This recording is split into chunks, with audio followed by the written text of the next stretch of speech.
Vessels currently in the Arabian Gulf represent 87 countries from around the world, and as the president mentioned, they are merely neutral and innocent bystanders.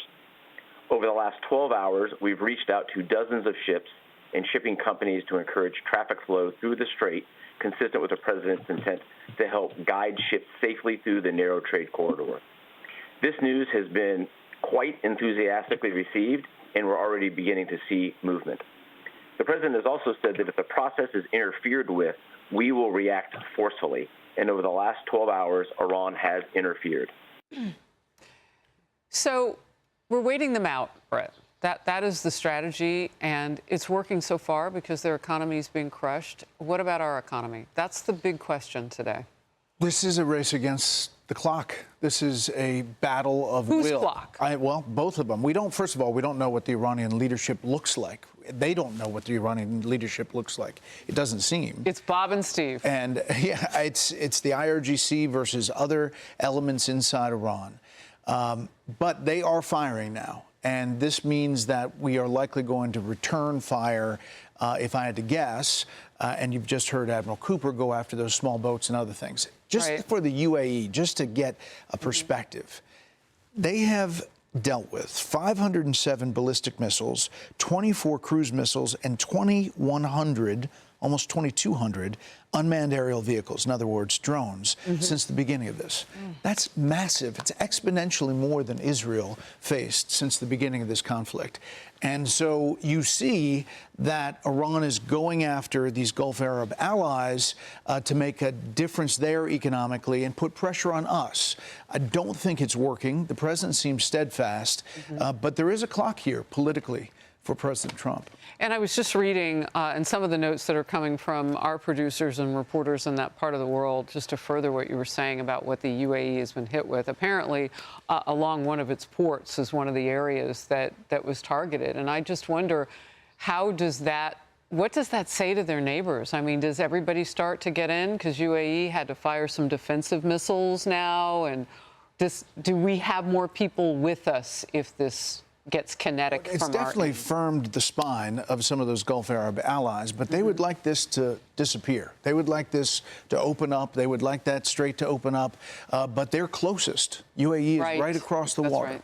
That's so true. Emily. Yeah, just a couple thoughts as we saw that unfold. So first of all, the communications. Remember that the majority of Iranian population right now has no access to internet or communications. So when we hear the falsehoods that are being spread by the disjointed Iranian government, as the president called them on Friday, you wonder essentially what things are trickling down to the population. And they might believe that Iran is in a state of victory at this moment. They're also getting poor access to water and food, and things are skyrocketing. Now, we know that the Iranian government doesn't care because their priority is control, not population comfort. Their priority is survival, not in any way economic prosperity for their people. But it's something to note in terms of morale and in terms of sedation of the population, what exactly they're believing, or as you said, when we get to the truth, which is what we're putting out there. I also note now that Iranian has clearly a resupply of missiles. This brings back up the question, who is resupplying them? And I think we have a pretty good idea. But it also begs the question, as we strengthen our allies or rely on those fundamental relationships, it also exposes the detriment of the enemy relationships that continue to supply the biggest enemy at this moment around.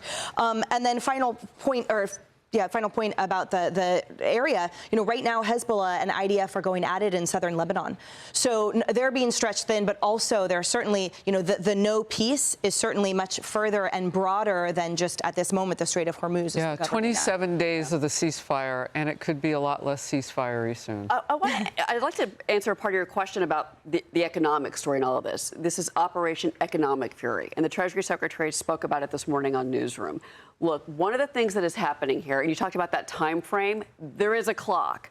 Spoke to an oil analyst I have a lot of respect for this morning, and he told me, look, another 4 weeks, you're going to see $5 a gallon gasoline in this country. Well, don't go to Jersey. Yeah, or more if you're in New Jersey or California. We know that, right? But that's the average.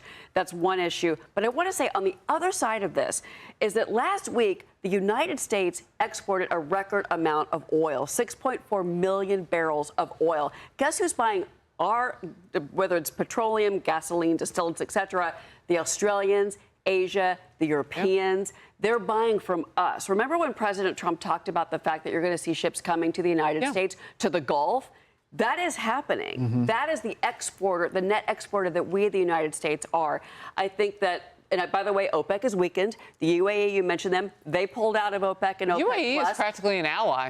They have become like one. an official ally. They have become one, thank God. And also remember, Russia's oil facilities, they've been getting bombed by the Ukrainians. That was in the last week or so. So all of this, I realize that we're talking about military operations, but the economic story, that underlying story, is actually stronger than I think the administration and the president are really getting for right now. And yes, it's difficult to see New Jersey prices and California it's prices. The taxes. It's the taxes. Yeah, same as in California. But to be fair, I mean, they're just drunk on overtaxing everybody. UAE has been a big ally for a long time. The president has a good relationship with the leader there, the Crown Prince MBZ, but they're stepping out a lot more. I mean, more than NATO, the so-called. Well, we'll move on.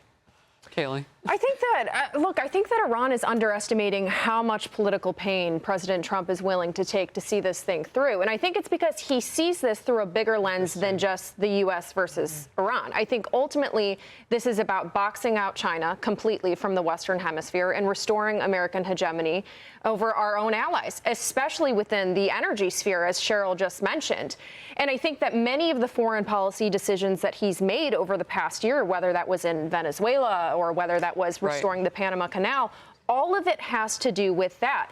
Now, I agree, though. I think the administration has to do a better job messaging the long-term benefits to the American people, because there is an election coming up in November, and the short-term pain is very real. I do not think that it benefits Republicans to pull a Joe Biden and deny the pain that they are experiencing because of higher gas prices.